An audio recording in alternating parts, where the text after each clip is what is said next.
Hello, Becca. I'm going to be installing the tip onto your shaft in this video here. Now we're going to, because you want it on higher, that's how you're used to setting it up, we're going to set up lower so that it is facing upwards because they're directly across from one another. So we're going to line up the lower with the Golf Pride logo and the little dashes. So that way the higher will line up on the back of the club head when you go to put it in. All right. And then normally I'd use shafting beads and I would be abrading this tip on the shaft, but it's already been abraded. And it's a really tight, snug fit. So shafting beads won't be necessary for this. But some hosels on these tips are pretty snug. But some hosels for golf clubs, if you were to put that on there, it would still wiggle around a little bit. So what the shafting beads do is they're little tiny balls of glass, and it just looks like a container of white sand. And you mix that in with your epoxies. And then what that would do is it would line up on the side of the shaft so that the shaft would be perfectly in the middle and it wouldn't be able to move around. But that won't be necessary with this tip because this tip is cleaned out. It's perfect, and it's exactly 0.335, which is the diameter of the shaft. And the shaft is abraded, so it's a little bit smaller than the 0.335. And once you get past this little mark here on the shaft where it's not black anymore, that's where it's 335, because when you put this on, it actually snaps a little bit once it gets past that point, because it's a much more snug fit. Alright, so we also have nail polish remover. This will be to get the excess glue off that's going to come squirting out the top.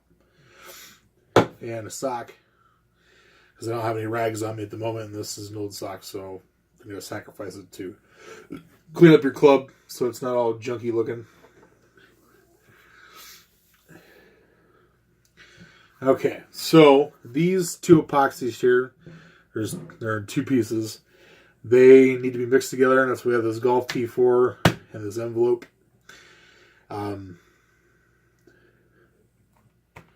They will start to dry pretty quickly, so you have to work quick. We're going to put some down inside the hole, and then we're going to put some on the shaft itself. And then we're going to snap that baby on, and then we're going to rotate it until it's lined up.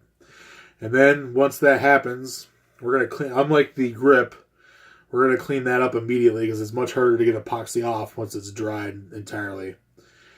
So we're going to clean that up quickly and then line it up and then set it off to the side. And we're going to have to set it somewhere, like on this table here, like up against the table, where it's not leaning on anything, because you don't want that tip to be moving when it's trying to set.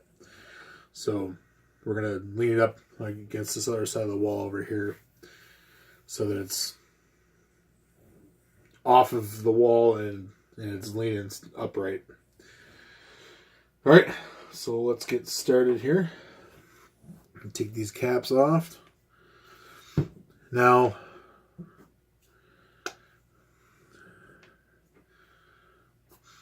the brown one smells like sulfur, so it smells like somebody farted really bad. It's always the least pleasant part about making golf clubs is this stuff here. Make sure you never screw these caps up. Because if you get a little bit from that cap on this one, then it won't come off. Because it'll mix the epoxies.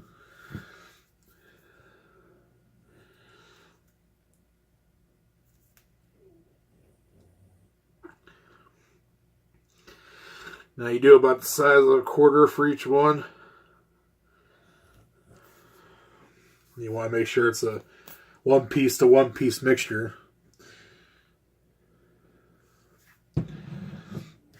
this is a little higher. It's not settling out as much as the other one is. And then you just bring it in, start mixing them together. And this is where you would, if you're using shafting beads, you'd take, probably a pinch full, drop it in, and start mixing them in.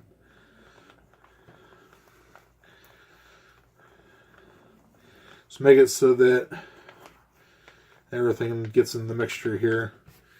And then we'll take the tea and shove the epoxy down inside. Rub it up against the edges. It's going to make a couple farting noises. You're allowed to giggle. I guess it'd be more like a queefing noise than it would be a fart, but try to not get a ton of it on the side.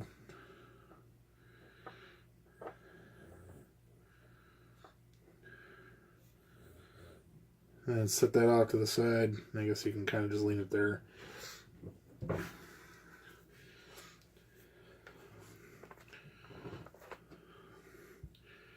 And then get a generous amount on here. Remember, we can really clean it up afterwards. So it's not a big deal if you use a ton. Okay, and then put the tea down. Get that on there. And then do a dry run for wiping this off before you put the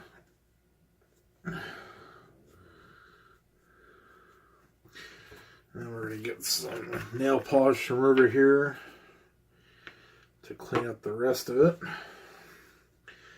Get a part of the sock that doesn't already have some on it. And then just wipe that around on the shaft and on the, that way you don't have these sticky parts. Take your fingernail and kind of like shove that in the bottom there, and then just do that. And then we're going to line it up. Remember, we're going lower on top. So I'm not going to be able to get this on camera for lining it up.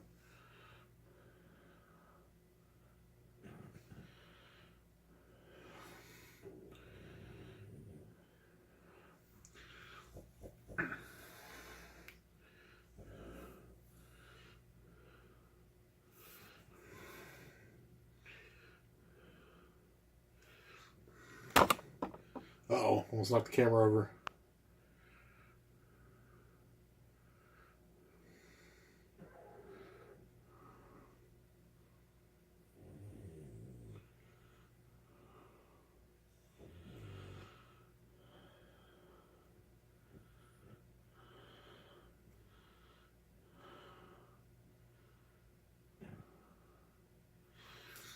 Okay, I don't know if you're gonna be able to see that, but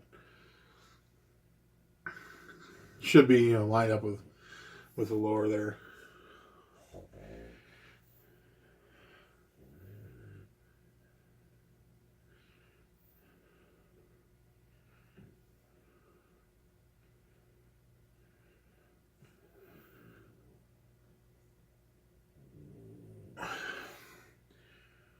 It's off by a hair.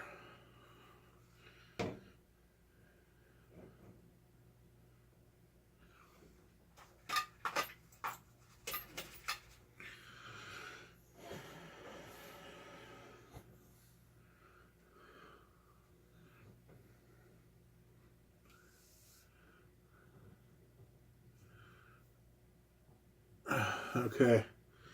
Alright, so it's perfectly lined up. We're going to set this off to the side now. And then just clean up our mess here.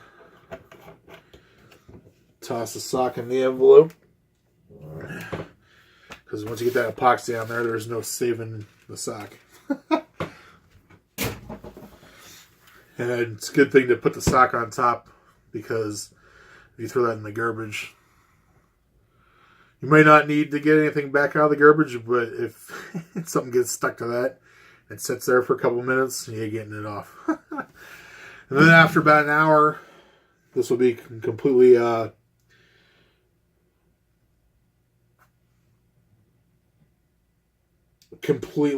dry, and you won't really be able to move the thing around anymore. It's not usually ready to be used until 24 hours. That's usually the best bet. But by the time it gets to you, obviously, you're going to be able to use it. So, but yeah, usually you want to get about 24 hours. I keep looking at it, and it looks off by a hair each time I look at it. So I guess I just gotta fix it this one time and let it go and just quit fucking with it. But yeah, all right. So that'll be good there. When you have a longer shaft like this, sometimes it'd be nice to have a laser level to point at it to make sure.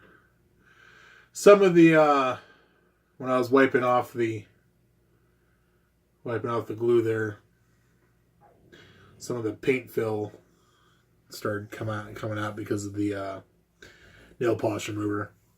So I'm sorry for that, but it doesn't look too bad. Alrighty, I'm going to put this on YouTube.